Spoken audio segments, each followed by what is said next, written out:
நிலை மாறும் உலகில் நிலைக்கும் என்ற கனவில், நிலை மாறும் உலகில் நிலைக்கும் என்ற கனவில் வாழும் மனித ஜாதி அதில் வாழ்வதில்லை நீதி.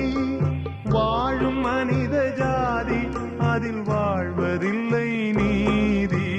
நிலை மாறும் உலகில் நிலைக்கும் என்ற கனவில், நிலை மாறும் உலகில் நிலைக்கும் என்ற கனவில்.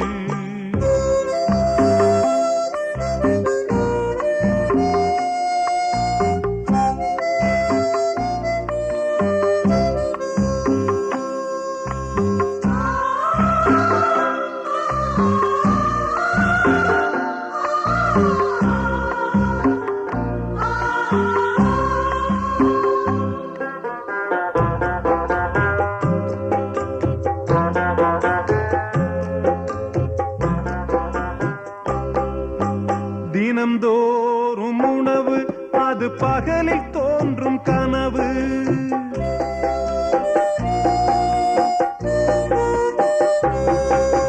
தினம்தோறும் உணவு அது பகலில் தோன்றும் கனவு.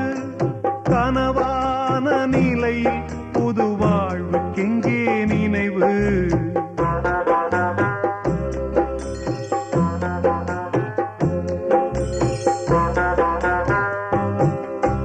நிலை மாறும் உலகில் நிலைக்கும் என்ற கனவில், நிலை மாறும் உலகில் நிலைக்கும் என்ற கனவில் வாழும் மனித ஜாதி அதில் வாழ்வதில்லை நீதி. வாழும் மனித ஜாதி அதில் வாழ்வதில்லை நீதி. நிலை மாறும் உலகில் நிலைக்கும் என்ற கனவில், நிலை மாறும் உலகில் நிலைக்கும் என்ற கனவில்.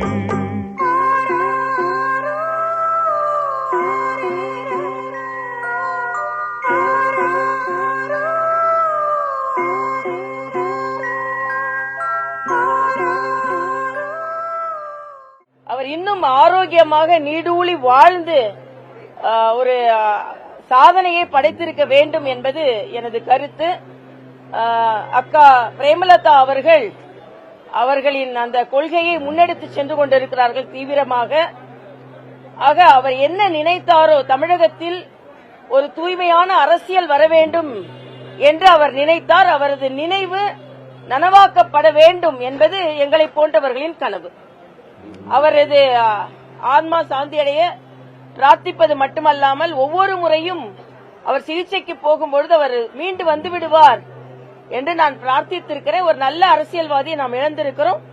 தனிப்பட்ட முறையில் ஒரு சகோதரர் இழந்த ஒரு சோகம் என்னிடம் இருக்கிறது. ஆனால் நான் ஏற்கனவே சொன்னதை போல ஒரு அரசியலில் தமிழகத்தில் ஒரு தூய்மையான அரசியல் வர வேண்டும் என்று நினைத்தார்.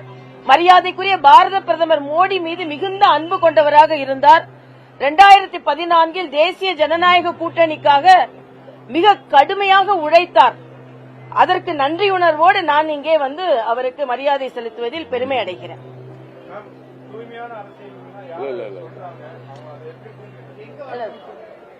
இப்ப நான் அதெல்லாம் சொல்ல முடியாது. அவரோட எண்ணத்தை நான் இங்கே பிரதிபலித்தேன், அவ்வளவுதான். இல்ல, நான் வந்து அவரோட எண்ணத்தை இங்க பிரதிபலித்தேன், அவ்வளவுதான். அரசியல் பேசுவதற்கோ வேற எதையும் பேசுவதற்கோ இது இடம் இல்லைன்றது எனக்கு இல்ல. நீங்க எப்படி புரிஞ்சுக்கிட்டாலும் எனக்கு பத்தி நான் இங்கே ஒரு தூய்மையான மனதோடு பேசுகிறேன், அவ்வளவுதான். அரசியல் கலக்காத மனதோடு பேசுகிறேன்.